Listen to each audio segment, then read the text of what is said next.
Hello bachcho, let's read the question. The size of the image of an object which is at infinity as formed by a convex lens of focal length 30 centimeter is 2 centimeter.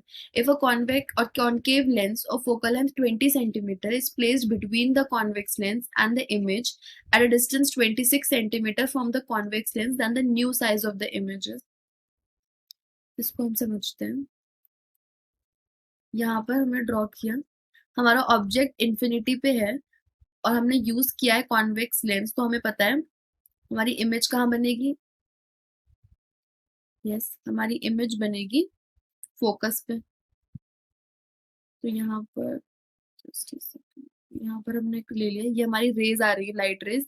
ये हमने convex lens को depict करने के लिए ले लिया. हम इसे ऐसे बना लेते हैं. ये हमारा कॉन्वेक्स लेंस हो गया. ये हमारी जब रेज आई तो ये सारी जाके मिल गई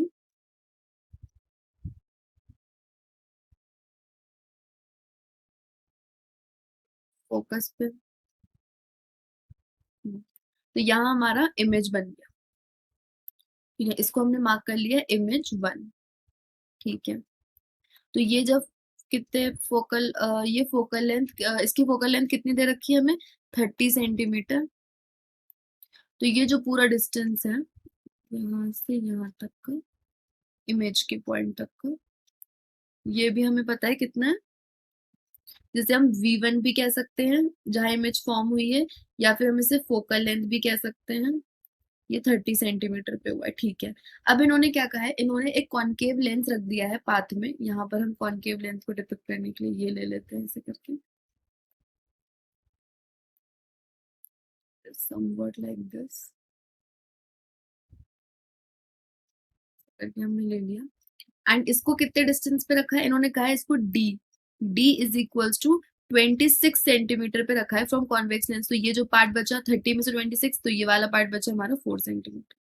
ठीक है, तो हमें पता चल गया. अब जो ये इमेज फॉर्म हुई है, ये जो हमारी इमेज फॉर्म हुई है I1, ये क्या करेगी, ये इमेज I1 एक्ट करेगी वर्चुअल ऑब्जेक्ट, क्योंकि हमारी कॉन्वेक्स लेंस से तो इमेज बन गई. अब ये एक्ट करेगी virtual object for concave lens.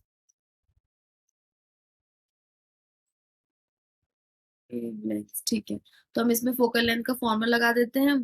तो ये हो जाएगा हमारे पास, इसमें जब हम फॉर्मूला लगाएंगे 1/f is equals to 1/v2 minus 1/u2. ठीक है, वैल्यूज पुट करते हैं. वैल्यूज पुट करने पे हमें मिलेगा 1/f कितना दे रखा है हमें, ये कॉनकेव लेंस है, इसकी 20 सेंटीमीटर दे रखी है. तो ये हो जाएगा हमारे पास 1/20, क्योंकि डाइवर्जिंग लेंस होता है, इज इक्वल टू 1/v2 हमें कैलकुलेट करना है इमेज का डिस्टेंस, माइनस 1/4. हमें यू को पॉजिटिव ही लेना है क्योंकि ये साइन कन्वेंशन से पॉजिटिव आएगा. तो जब हम इसे कैलकुलेट करेंगे तो हमारा V2 जो है, यहाँ पर हम लिख लेते हैं, इसको कैलकुलेट करने से V2 आ जाएगा हमारा 5 सेंटीमीटर. 5 सेंटीमीटर मतलब ये जो 4 सेंटीमीटर पे हमारी इमेज, ये जो I1 है, ये इमेज बनी थी, तो हमारा जो दूसरी इमेज बनी है I2, ये थोड़ा सा ही आगे बनी हो, क्योंकि 4 सेंटीमीटर का तो ये डिस्टेंस खुद ही है.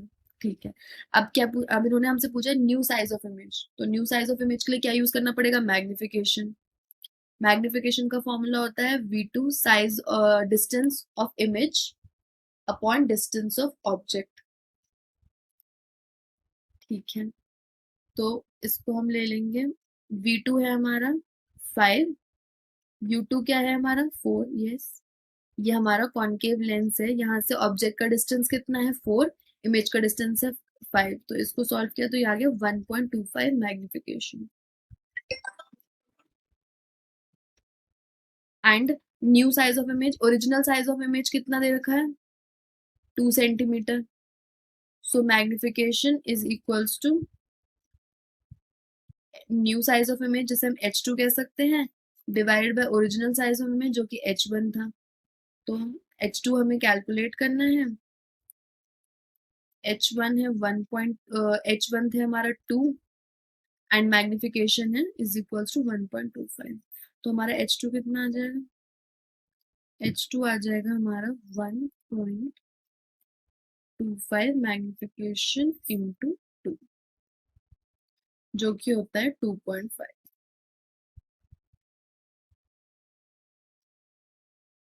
ये हो गया हमारे पास 2.5 centimetre. So which option is correct? Yes, option B is correct. The new size of the image formed by the concave lens is 2.5 centimeter. Hope you understood it well. All the best.